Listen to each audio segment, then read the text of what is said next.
कहते हैं कि फिल्में समाज का आईना होती हैं और समाज में क्राइम जो है उसको आप अलग करके देख नहीं सकते, और ऐसी बहुत सारी क्राइम की खबरें, क्राइम होती हैं जो आप फिल्मों के पर्दे पर देखते हैं। ऐसी एक फिल्म आ रही है 15 जुलाई को, देखिएगा जरूर, कहानी बहुत अच्छी है। फिल्म का नाम है हिट द फर्स्ट केस। और इस वक्त इस फिल्म के तमाम जो कलाकार हैं हमारे साथ, राजकुमार राव साहब, सानिया, इसके अलावा डायरेक्टर शैलेश जी, बातचीत करने के लिए आज तक क्राइम तक के साथ आप लोगों का बहुत बहुत शुक्रिया। Thank you so much sir, आपको बुलाने के लिए, आने के लिए। नहीं, आपका शुक्रिया। और वैसे भी आपकी अदाकारी के बहुत सारे फैन हैं दुनिया, मैं भी उनमें से एक हूँ। Thank you. मैं भी आपकी, जिस तरह से मैं आपको बता रहा था पहले, बहुत सालों से आपका प्रोग्राम देख रहे हैं। जिस तरह से आप पेश करते हैं, आपकी जो भाषा पर पकड़ है, जो सहजता है, वो बहुत कमाल है। शुक्रिया दिल से। राजकुमार साहब, पहली चीज यही, फिल्म का नाम एक तो हिट या फिर इसको HIT करें, दोनों में क्या है? ये HIT है। HIT हिट क्योंकि एक थोड़ा इजी है लोगों को समझने में कि क्या फिल्म आ रही है, हिट फिल्म आ रही है। ऐसे होमिसाइड इंटरवेंशन टीम डालेंगे तो लोगों को ज्यादा समझ नहीं आएगा, तो उसका शॉर्ट फॉर्म हमने हिट रख दिया है कि यार अरे 2 हिट फिल्म की टिकट देना तो अच्छा लगता है बोलने में। तो पहले से आपने नाम ऐसा रखा कि ऑलरेडी हिट ही है। हमारे लिए तो हिट है क्योंकि हमने तो फिल्म देखी है, हमें बेहद पसंद है। और जैसे कि अब हम बात कर रहे थे, कल हमने दिल्ली पुलिस के काफी सारे ऑफिसर्स के लिए स्क्रीनिंग रखी थी रात को, और बहुत ही अच्छा रिस्पांस आया। जिस तरह से वो जेन्युइन रिएक्शन थे उनके कि ये तो एकदम आपने सच्चाई दिखाई है। ऐसे ही होता है, जो डिपार्टमेंट होता है, ऐसे ही केसेस स्टडी होते हैं। ऐसे ही बहुत सारे ऑफिसर हैं जो पर्सनल भी अपना ट्रॉमा कई बार कैरी कर रहे होते हैं। तो आई थिंक उनका फीडबैक देखकर काफी और ज्यादा लग रहा है कि हाँ हिट ही है। हिट द फर्स्ट केस, ये पहला केस है क्या? पहला केस एक लड़की है प्रीति, जो एक हाईवे से गायब हो जाती है, और उनके जो पेरेंट्स हैं ऑफकोर्स काफी वरिड हैं नेचुरली। तो कैसे फिर प्रेशर आता है कि उनको ढूंढना है, तो फिर इस डिपार्टमेंट का जो बेस्ट पुलिस ऑफिसर का जिसको दिया गया है ये, वो मुझे दिया गया है, तो मैं आता हूँ इस केस को सुलझाने। और मेरा किरदार ऐसा है विक्रम जयसिंह, जो खुद भी, उसकी अपनी पर्सनल बैटल्स भी चल रही हैं। उसका पास का एक ट्रॉमा है जो बीच बीच में कभी ट्रिगर हो जाता है, और स्पेशली जिस काम में है वो, जिस नौकरी पेशा में है, उसमें ज्यादा हो जाता है। लेकिन वो केस में घुस जाता है, और एक बार जब वो घुस जाता है तो बहुत ही जज्बे से काम करता है, फिर उसके अलावा उसे कुछ दिखता नहीं है। और इस फिल्म में मैं और सानिया, जो नेहा का किरदार निभा रही हैं, वो फोरेंसिक एक्सपर्ट हैं। वो भी एक नई चीज़ है इस फिल्म में, हम दिखाते नहीं, उस बारे में ज़्यादा बात नहीं करते हैं। फोरेंसिक के बिना किसी भी इन्वेस्टिगेशन को आगे नहीं बढ़ाया जा सकता है, बहुत ही कम होगा ऐसा। तो पता चलता है कि चलते चलते उस केस में एक दिन ये भी मिसिंग हो जाती है, ये भी लापता हो जाती हैं। तो अभी प्रेशर जो है वो डबल हो गया है कि पर्सनल बैटल भी थी, एक लड़की गुम हो गई, उसको ढूंढने, उसके साथ अपनी जो मोहब्बत है, इश्क है, वो भी अभी मिसिंग है। आप तलाश कर रहे हैं एक मिसिंग लड़की की, उसके बाद सानिया भी गायब हो जाती हैं जो नेहा का किरदार प्ले कर रही हैं, और आप एक फॉरेंसिक एक्सपर्ट बनी है।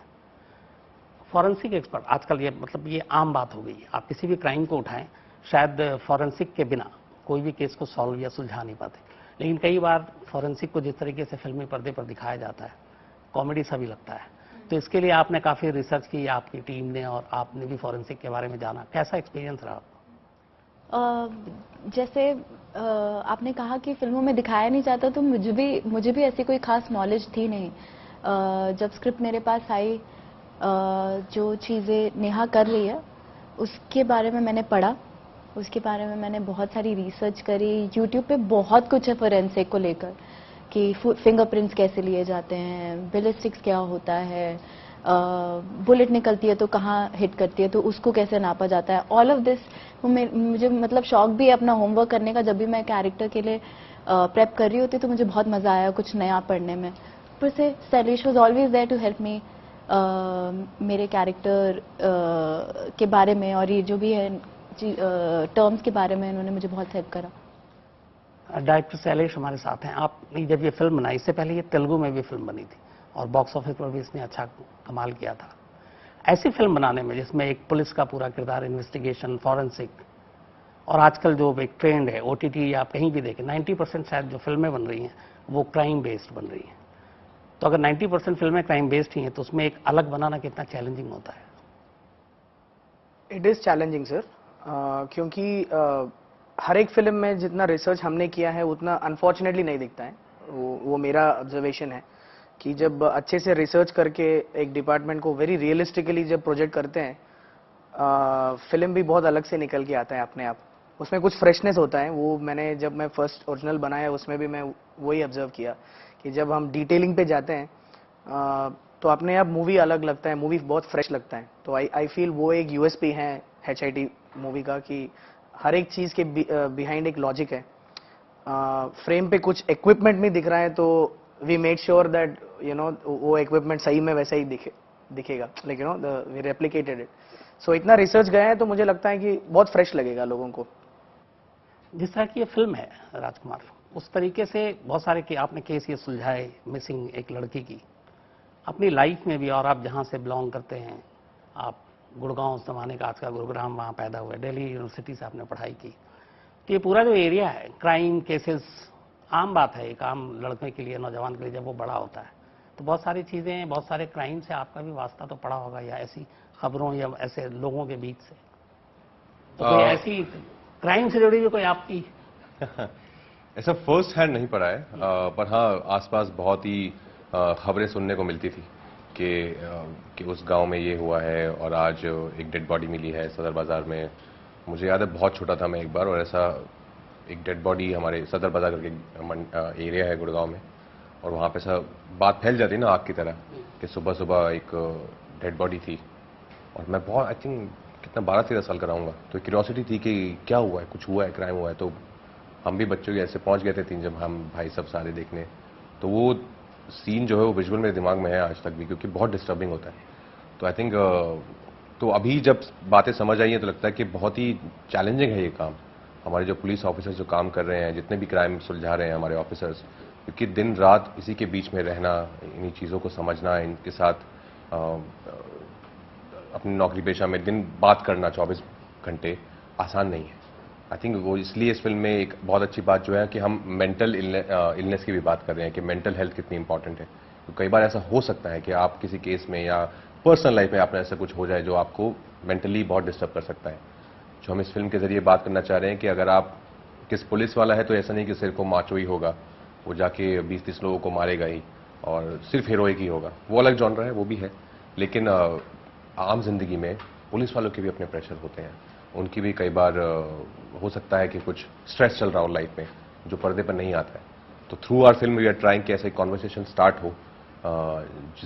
जितनी रिसर्च के बाद शैलेश ने आई थिंक ये स्क्रिप्ट लिखी है, कहानी लिखी है, किरदार लिखे हैं, आई होप कि आगे भी लोग ऐसी फिल्में बनाएं, ऐसी कहानियां कहें जो रियलिटी के बहुत करीब।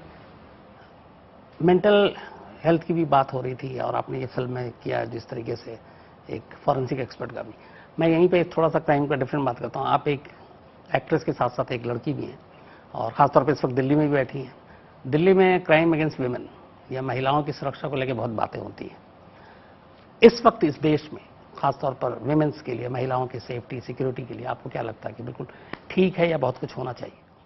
मैं दिल्ली से ही हूँ और यहीं कॉलेज भी किया, और बॉम्बे और दिल्ली में आज ही हम ये बात कर रहे थे कि एक बहुत ही मेजर फैक्टर है, वो है safety. Why I prefer Bombay over Delhi, क्योंकि मैं वहाँ ज़्यादा सेफ फील करती हूँ। मुझे 7 साल हो गए हैं, मुझे पता नहीं है दिल्ली में बदलाव आया है या नहीं आया, पर इन कंपैरिजन टू दिल्ली मैं बॉम्बे में ज़्यादा सेफ महसूस करती हूँ। मुझे रीज़न अभी तक पॉइंट आउट करके मैं ये नहीं बता सकती कि क्या रीज़न है। 7 साल पहले तक आप दिल्ली में थी, कभी दिल्ली में आपके साथ कोई ऐसा एक्सपीरियंस? बहुत, मुझे नहीं लगता कि दिल्ली भी या किसी भी शहर में, मुझे नहीं लगता कि ऐसी कोई औरत होगी जिसके साथ कुछ ईव टीजिंग या कुछ ना कुछ ऐसा ना हुआ हो। बहुत ही सैड बात है। घूरना अपने आप में एक जिस तरह से घूरा जाता है वो अपने आप में एक लगता है बहुत ही आपको डिस्टर्ब कर सकता है। आपको लगता है कि कम से कम इस बहस से एक चीज तो हुई है कि अब क्वालिटी अच्छी कहानियां, अगर मैं हिंदी फिल्मों की बात करूं और साउथ है, आप कितना इससे एग्री करते हैं? ऐसा नहीं कहते, क्वालिटी हम बहुत सालों से 100 साल इधर बहुत बहस चल रही है इस बात को लेकर आजकल। आई थिंक मुझे लगता है कि एक आपको भी पता है, आपने मुझसे ज्यादा सिनेमा देखा है, ये एक फेज आता है। मुझे लगता है हर 7-8 साल में सिनेमा बदलता रहता है।